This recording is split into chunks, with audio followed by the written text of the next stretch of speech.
Welcome to a brand new series of the Poltergeist Project with me, your historian of high strangeness, Stephen Miller. For this series, I'm going to be investigating a case from 1919 in rural Oxfordshire, the Highmoor Poltergeist. Now, you may have heard me reveal that this series was going to be called the Nettlebed Poltergeist. Well, this is the same story, but it turns out the actual location was Highmoor, a couple of miles from Nettlebed, but connected via a large estate, so same story, different name. If you're new to the Poltergeist Project, here's my usual housekeeping. This is an investigative, historical podcast about the paranormal, specifically poltergeist phenomena. I research, write, record, and release the episodes as I go. As I'm recording this now, I've got no idea how this story will develop or end. Also, I unapologetically record episodes in one take. No sound effects, no music, no editing, loads of mistakes usually. Finally, I am at heart a skeptic, but have certainly found some things in the series so far that I've not been able to explain. So join me as I investigate another strange old story from UK paranormal history. This is my first series based on a file from the archives of the Society for Psychical Research at Cambridge University. The SPR was founded in 1882, still going strong, investigating paranormal phenomena. This case is file P169, and the report is titled The Unfound Voice. As well as the intriguing name, the first thing that struck me about this case was that it was kept totally private. No reports in the press or anywhere. So what I'll be revealing in this series has never been in the public domain. This is unusual for me. Whilst I like to investigate overlooked or forgotten stories, they usually have had some attention, either contemporary at the time or later. I tend to rely on the newspaper reports from the time for a lot of my research, so it adds an exciting edge to this series. Perhaps lends it some extra credibility. There's definitely no attention-seeking going on here. Now, before I start the story, I'm going to give you a content warning for the series as a whole. I am going to have to talk about some pretty difficult topics. We have at least 2 deaths that I know of. A First World War soldier and a child who died from influenza. I don't talk about the child's death in this episode, but it is one of the 2 children who I mention. We also have a pretty unpleasant poltergeist who says some horrible things. I will of course treat the material as carefully and respectfully as I can. These were real people, and I just want to tell the story as accurately as possible. As I sat in the Cambridge University Library, going through loads of poltergeist case files, I was pretty shocked by this one. It's certainly the darkest, most sinister case that I've covered. I ummed and ahed about whether to take the case on, to be honest, but I think it's quite unique, and it certainly adds something to the historical field of poltergeist research. So I take full responsibility as a historian for sharing this story with you, but I totally understand and respect if you decide that this series is not for you. Our story begins in early December 1918 in a gamekeeper's cottage on a large estate in South Oxfordshire, not far from Henley-on-Thames and about 40 miles west of London. The cottage was lived in by Maud Turner and her 2 children, Gladys, aged 14, and Frances, aged 2. Maud's husband, the gamekeeper, known as Fred, had died fighting in the First World War in 1917. That's an area of research that I'll definitely come back to. One night, Maud was woken by the sound of what she described as rapping and tappings. She thought, revealing the rural nature of the community, that a neighbour's goat may have got loose and was making the noise with its horns, but that proved not to be the case. Over the next few days, the knocking became louder and more consistent. It was happening night and day and was heard by multiple people. Maud wondered whether some local children were messing around, playing a prank, so she came up with an ingenious idea. Early one morning, during a lull in the knocking, she went outside and tied lengths of cotton across every approach to the cottage, like a tripwire, trying to catch out the prankster. However, the noises restarted and the cotton was left untouched.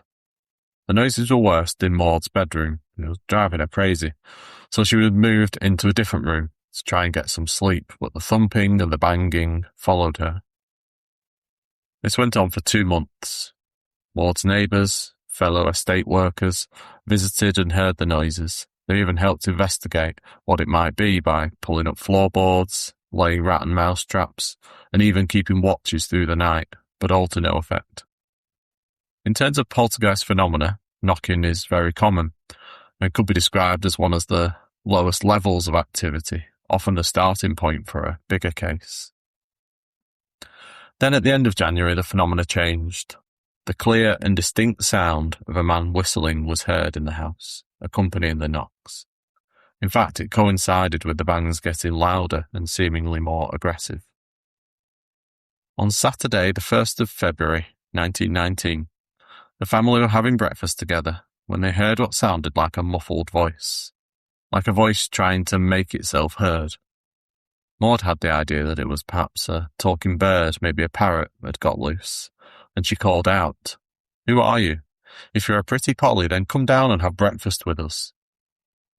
The voice then replied, this time perfectly clear.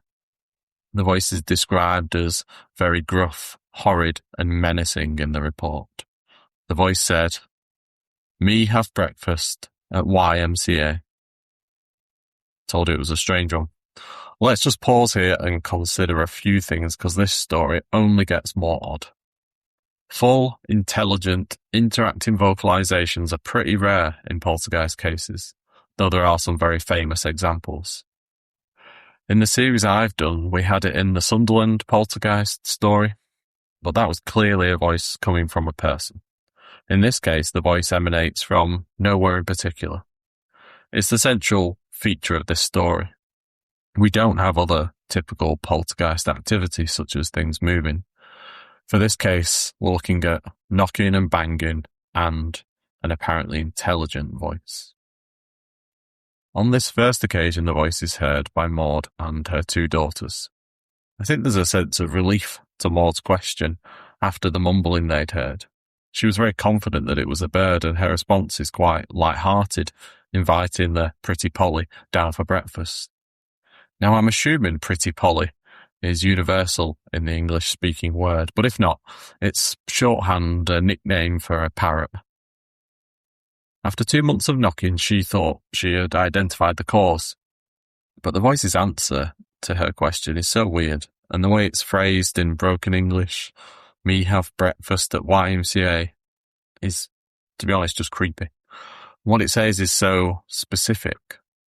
The YMCA was and is the Young Men's Christian Association, famous from the song. Given the time period and Maud's husband and what was going on, the historian in me was immediately thought of the YMCA huts established across Europe during the First World War to give soldiers care and respite. Is that what the voice was talking about? But then again, the YMCA was founded in 1844 and it had all sorts of provision and activities, so maybe it's something else entirely. And then there's the voice itself. Now let's be really clear. You can't have an actual conversation with a bird. They can mimic and respond to cues that give the illusion of conversation, but they can't interpret our speech and respond appropriately. As a skeptic, I then thought about Gladys, Maud's 14-year-old daughter. Could she be doing this? Of course it's possible, but if you're a teenager messing around, it's such a weird thing to say. Why talk in this stunted way, "Me have breakfast at YMCA"? Was it maybe because making the vocalizations like a ventriloquist throwing her voice was difficult, so keeping sentences simple was easier? Maybe. But even so, if she could have said absolutely anything, why say this? I said it was a strange one. Maud herself was still convinced that it was a bird. She called her neighbours round to help her try and find it and catch it. She was actually going to keep what she thought was a parrot as a pet, as compensation for the months of trouble it had caused her. Safe to say, there was no bird to be found. And for the rest of the day, Maud and the children talked to the voice. They sometimes called it Pretty Polly, and sometimes it would reply, "Polly, Polly, Pretty Polly." and it began to refer to itself as Willie. No giggling at the back. So, I'll use Willie from now on. Willie claimed to be a friend of Maud's deceased husband. Interesting. Clearly not a friend Maud was aware of, so perhaps an army friend. That Saturday afternoon, Maud had a neighbour around for a cup of tea and no doubt a good chat about what on earth was going on. They went on to discuss a mutual friend of theirs. I assume they were being a bit gossipy about her. The said friend that they'd been gossiping about then called round that evening, and as she was there, Willie started repeating everything that had been said about her that afternoon. Awkward and quite funny, but useful evidence though, as it demonstrates that Willie was now being heard by people from outside of the family. That evening, Maud asked who Willie was, and Willie said, "Me not tell. Willie want money. Willie kill to get money. Willie come 6th February take money." Okay, things are escalating in a sinister direction. Why would a poltergeist want money?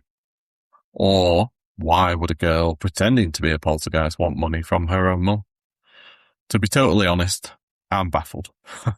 But maybe that's good. When cases all fall together in a neat, logical narrative, perhaps that's more suspicious, more human. In this case, is it so weird that it must be true? I don't know, but it's certainly unlike anything I've investigated before.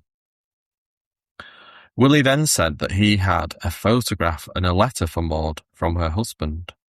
Now obviously, a bit like the money, offering a photograph and a letter is something physical and real. It's unusual behaviour. Maud asked what the photograph was of, and Willie said that it was of the family. He said it was the one her husband had taken to France with him. Now this was true. Fred had taken a family photo with him. I set out to get into the story of her husband's service and death, and I will in more detail. I don't know how he died, but I do know that he doesn't have a grave. I know this because he's remembered on panel 56 of the Meningate in Ypres, Belgium. Officially called the Meningate Memorial to the Missing, a memorial for men with no known grave. Maud then asked Willie, "Will Fred come home?" As in, will his body ever be returned to them? Heartbreaking. Willie replied, "Kill, kill, shell, shell, France." No doubt, upsetting to hear for Maud, but also, if Willie is talking about Fred's death, he's wrong. Fred was killed in Belgium, not France. A mistake the ghost of a fellow soldier would make? Probably not. A mistake a teenager would make? Maybe. The family went to bed, but Willie wouldn't show up.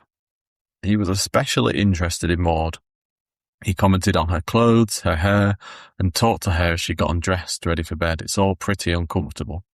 The more I learn of Willie's interactions, absolutely, the less and less it sounds like a 14-year-old girl playing a prank. Not impossible, but it doesn't sound like a teenager in terms of content, what the voice actually says. Unlike the voice in the Sunderland Poltergeist or even Enfield, which at times said things that sounded like a child. I mean, Willie barely sounds human at times.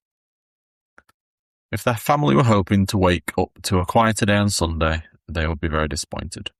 Willie got worse. He got angry and he started making threats. I said it was a strange and sinister case. Willie is incredibly unpleasant, isn't he? And he does not get any better. I've got a lot of different research areas to get into to start to investigate this story. I've done some basic family history, but there's a lot more I need to do. I also want to be able to share what happened to Maud's husband Fred with you. And for a long time, I was a bit of a First World War specialist.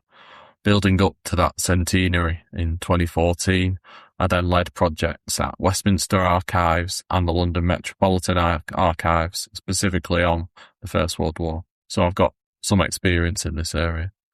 I'm confident I'll be able to get to the bottom of Fred's service. Whether I'll be able to find a friend called Willie is a very long shot. Then there's the wider context of the time and place. Fred had been the gamekeeper for the mega-rich Fleming family on their Joyce Grove estate in Nettlebed. And I mean mega rich. Robert Fleming was the richest man in Europe. By modern standards, at least a multimillionaire and probably a billionaire, depending on how you calculate it. The Flemings made their fortune in finance, and the wider family would include members of Parliament, Olympians, adventurers, and writers, most famously Ian Fleming, creator of James Bond and writer of Chitty Chitty Bang Bang. Ian Fleming was 10 when these events occurred, and he did spend a lot of his childhood exploring the estates of Joyce Grove. I wonder if he, along with his 3 brothers, were the children more suspected of mischief. I certainly want to know more about the Flemings, Joyce Grove, and the local area of Nettlebed, Bix, and Highmoor. I've also not mentioned at all how this story came to be in the SPR archive. That's a big part of its context. The file includes a long handwritten report and letters, including one to friend of the podcast, Sir Oliver Lodge. If you've listened to other series, you'll recognise that name. I don't recognise the name of the person writing the report. I don't think it's an SPR investigator, so there's work to be done there as well. I think this is looking like at least a 3-episode series, because there's a lot to do. Do get in touch and let me know what you think so far. Head over to the Poltergeist Project Facebook page and email me at thepoltergeistprojectpodcast@gmail.com. In the next episode, I'll continue the story and share what I can with the research I've just outlined. Goodbye for now. Try not to have nightmares about Willie.